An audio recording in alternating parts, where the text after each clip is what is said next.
Hi, I'm Stephanie Vecchio, and welcome to this week's edition of History Bites. Today, I'm going to tell you about the only known witch trial on Long Island.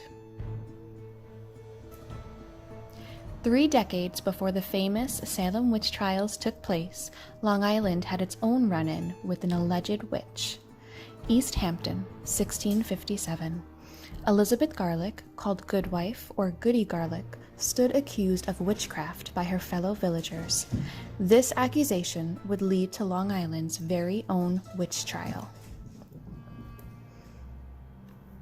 Like many of the villagers on the east of Long Island in the 17th century, Elizabeth Garlick had settled in East Hampton from Massachusetts.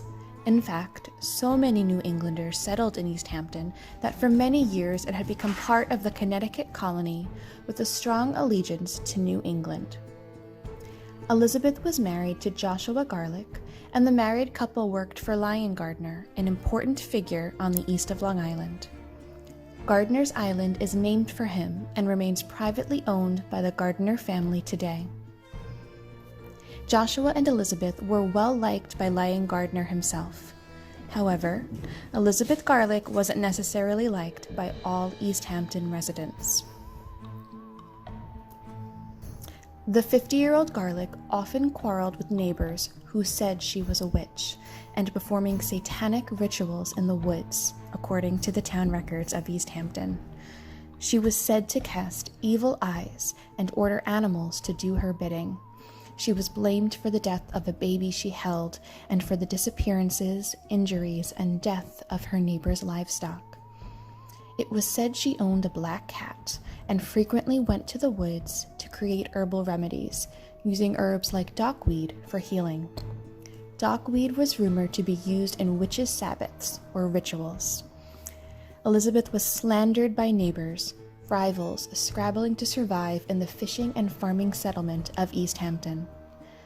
But was Elizabeth Garlick really a witch?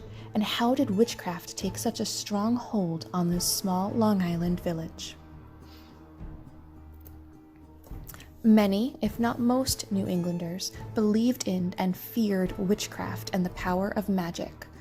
These ideas were brought with them from their homes and families in Europe. In the 15th and 16th centuries, thousands upon thousands of alleged witches were killed throughout Europe. Women, particularly those who were single or widowed, were the most common victims. Many Europeans and European settlers used the Malleus Maleficarium, a treatise on witchcraft written in 1486. This treatise stated that witchcraft was heresy and should be prosecuted and punished accordingly. It advocated for the torture of suspected witches and death as the only remedy of the craft. Its influence was felt all the way to the Americas, where the Puritans had settled. Back in East Hampton, Lion Gardner's 16-year-old daughter, Elizabeth Gardner Howell, caught fever after giving birth. In the midst of her fever, she cried out, "A witch! A witch! Now you are come to torture me because I spoke 2 or 3 words against you." She swore to her mother that she was bewitched, and saw a double-tongued woman who pricks me with pins. Then she coughed up a metal pin.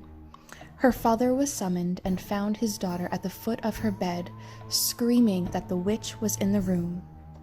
"What do you see?" he asked her. "A black thing at the bed's feet," she answered, flailing at an invisible adversary. The next day, Howell died, after having fingered her tormentor as one Elizabeth Garlick. After Howell's death, a board of inquiry was formed, composed of 3 male magistrates. They listened to testimony from many of the town citizens, some of whom had known Goody Garlick since their days in Lynn, Massachusetts, where a number of East Hampton's residents had lived before settling. The local magistrates held hearings for 3 weeks and took 13 depositions from witnesses. Most of the depositions contained hearsay testimony of one Goody Davis, who did not testify herself.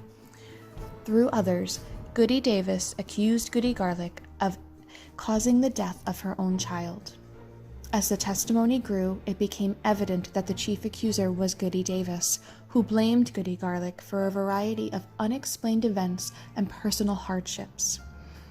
Goody Birdsall's deposition included hearsay testimony from Goody Davis that Goody Garlic said the child is not well, for it groaneth, and Goody Davis said her heart did rise, and Goody Davis said when she took the child from Goody Garlic, she saw death in the face of it. Richard Stratton's deposition said that Goody Davis had thought her child to be bewitched, and she said she did not know of anyone on the island that could do it unless it were Goody Garlic. After these testimonies, Joshua Garlic, on behalf of his wife, submitted to the courts a defamation suit against Goody Davis. As the trial continued, it became clear to the magistrates of East Hampton that the village was not equipped to handle a trial of this nature. The trial was moved to Hartford, Connecticut, who had more experience in handling witchcraft accusations. Witchcraft was considered a capital offense, and the Connecticut courts had executed several women in the previous years. It is thought that Lyon Gardner, Joshua and Elizabeth Garlic's employer, helped to have the trial moved so that his employee might have a fair chance, free of village animosities.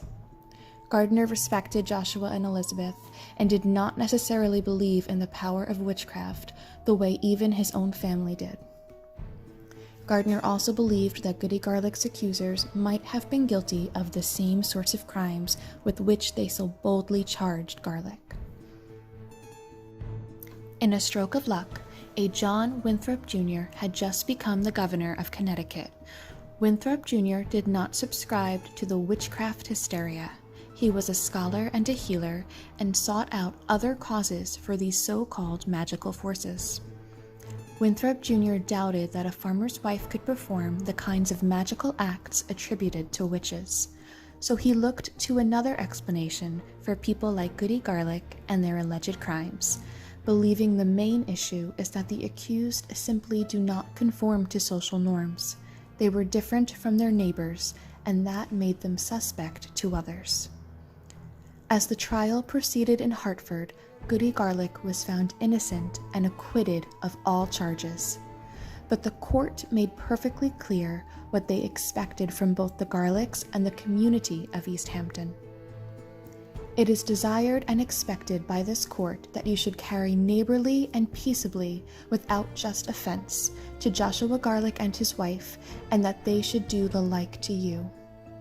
Harmony was sought, and for the most part, harmony was achieved.